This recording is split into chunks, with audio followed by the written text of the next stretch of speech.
you're a creator, regardless if you've got a YouTube channel or not, I think there is a way to improve your video editing by going nowhere near a computer. All you need is a pen, a notepad and a TV. Before you switch off, there's a really good reason why I'm suggesting a pen, a pad and a TV screen, and it comes down to your learning.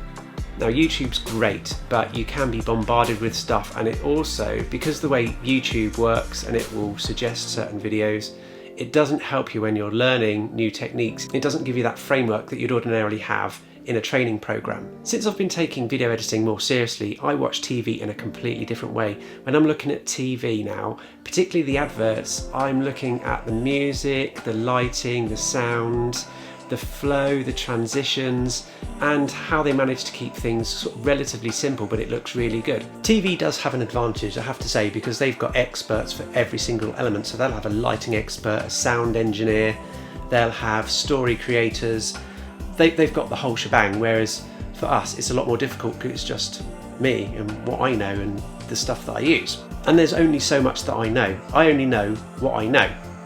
And this gets me onto my pad and my pen and my TV, because when we learn, we go through 4 stages. Firstly, you're unconsciously incompetent, then you're consciously incompetent, then you move into consciously competent, and finally unconsciously competent.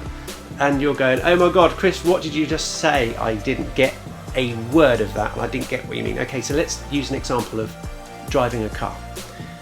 When you're young, you don't know that you can't drive a car. It's just something that doesn't come across your mind. But as you get older, you realise at some point, I don't know how to drive a car. You've moved into consciously incompetent because you now know you can't do something.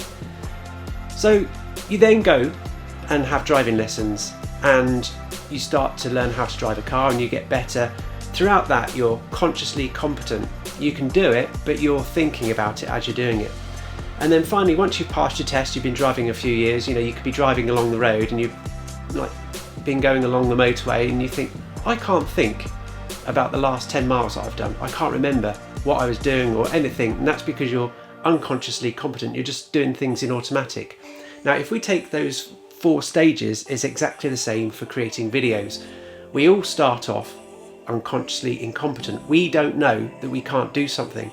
And that reminds me of something my mum said last week. I was on the phone to her and she said, I watch your videos every week. I don't know what you're talking about half the time, but it's really nice because it feels like you're in the room with me. And I was like, oh, that's so nice, especially with lockdown and everything. Hopefully it'll be soon before I see you, and that would be fab. Can't wait.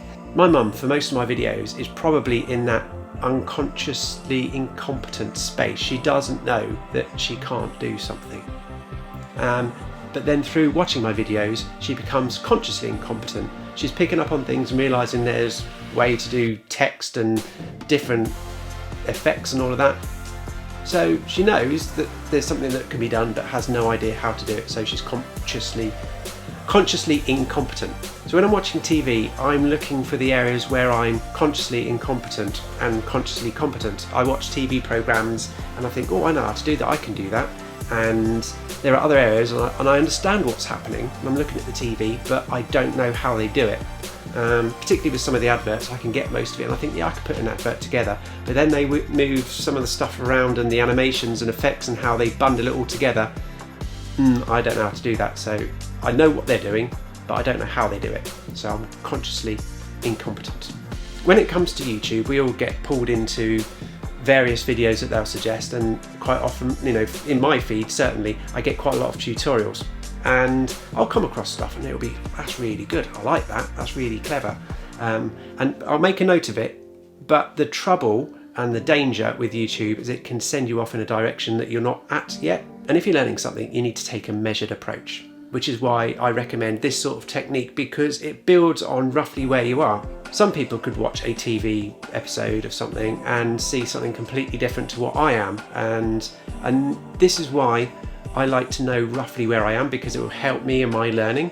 So when I'm watching TV programs, I'm trying to sort of do a bit of a gap analysis to work out where is it I am and where is it that I need to get to, and that's within that consciously incompetent and consciously competent space. you can't learn stuff, or you shouldn't be learning stuff that you're unconsciously incompetent about, really. There's a danger when you see stuff on YouTube and it's techniques or tutorials and it's in that unconsciously incompetent space, in that you don't know, or you didn't know that you couldn't do something or that something exists. There's a danger that you can go off on a tangent, and it can also cost you a lot of money because you think, oh, I need that camera, or I need that piece of software, not fully understanding why you need it. For me, this journey, it's the long road. I need to take a measured approach to the way I learn, because there is so much involved.